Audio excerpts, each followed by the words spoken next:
Nicole James Escobar here, and I want to share with you one of my favorite poems, The Raven by Edgar Allan Poe.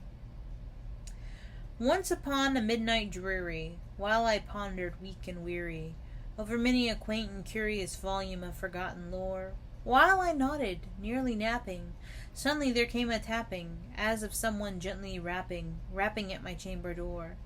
"'Tis some visitor," I muttered, tapping at my chamber door. "Only this, and nothing more." Ah, distinctly I remember it was in the bleak December, and each separate dying ember wrought its ghost upon the floor. Eagerly I wished the morrow, vainly I had sought to borrow from my books surcease of sorrow for the lost Lenore, for the rare and radiant maiden whom the angels name Lenore, nameless here for evermore. And the silken satin certain rustling of each purple curtain thrilled me, filled me with fantastic terrors never felt before, so that now, to still the beating of my heart, I stood repeating, "'Tis some visitor entreating entrance at my chamber door, some late visitor entreating entrance at my chamber door. This it is, and nothing more." Presently my soul grew stronger, hesitating then no longer. "Sir," said I, "or madam, truly your forgiveness I implore. But the fact is I was napping, and so gently you came rapping, and so faintly you came tapping at my chamber door, that I was scarce was sure I heard you. Here I opened wide the door. Darkness there and nothing more." Deep into that darkness peering, long I stood there, wondering, fearing, doubting, dreaming dreams no mortal ever dared to dream before. But the silence was unbroken, and the stillness gave no token, and the only word there spoken was the whispered word, "Lenore." This I whispered, and an echo murmured back the word, "Lenore." Merely this, and nothing more. Back into the chamber turning, all my soul within me burning. Soon again I heard a tapping somewhat louder than before. "Surely," said I, surely that is something at my window lattice. Let me see then what thereat is, and this mystery explore. Let my heart be still a moment, and this mystery explore. 'Tis the wind, and nothing more. Open here I flung the shutter, when, with many a flirt and flutter, in there stepped a stately raven of the saintly days of yore. Not the least obeisance made he, not a minute stopped or stayed he, but with minor lord of lady, perched above my chamber door, perched above a bust of Pallas just above my chamber door, perched and sat, and nothing more.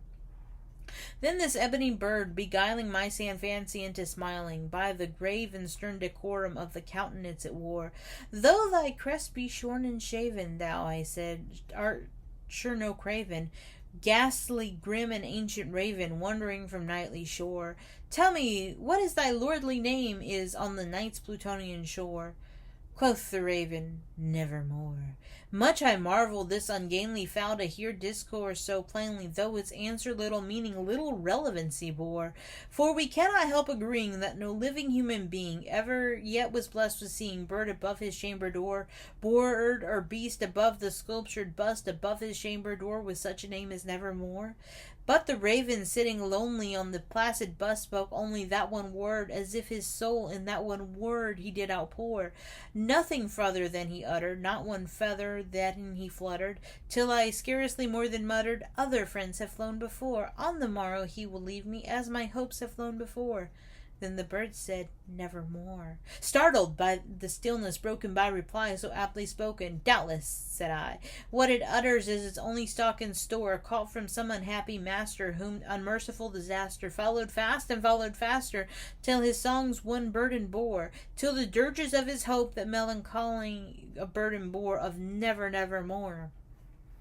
But the raven still beguiling all my fancy into smiling, straight I wheeled a cushioned seat in front of bird and bust and door. Then upon the velvet sinking, I betook myself to linking fancy unto fancy, thinking what this ominous bird of yore, what this grim, ungainly, ghastly, gaunt, and ominous bird of yore meant in croaking nevermore.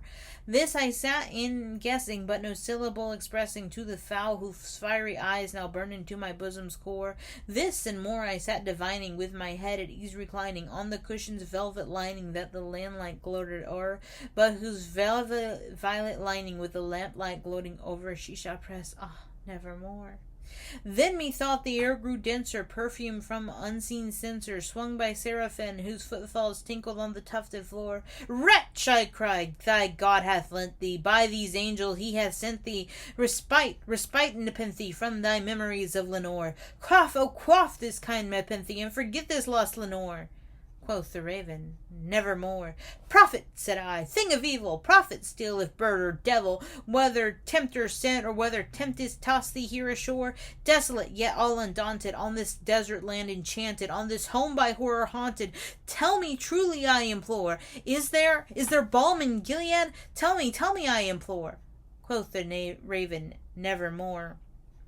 Prophet, said I, thing of evil, prophet still, if bird or devil, by that heaven that bends above us, by that God we both adore, tell this soul with sorrow laden, if within the distant Aden, it shall clasp a sainted maiden, whom the angels name Lenore, clasp a rare and radiant maiden, whom the angels name Lenore. Quoth the raven, nevermore. Be that word our sign in parting, bird or fiend, I shrieked upstarting. Get thee back into the tempest and the night's Plutonian shore. Leave no black plume as thy token of that lie thy soul has spoken. Leave my loneliness unbroken. Quit the bust above my door. Take thy beak from out my heart, and take thy form from off my door. Quoth the raven, nevermore. And the raven, never flitting, still is sitting on the pallid bust of Pallas just above my chamber door. And his eyes have all the seeming of a demon's that is dreaming, and the lamplight o'er him streaming throws his shadow on the floor, and my soul from out that shadow that lies floating on the floor shall be lifted nevermore.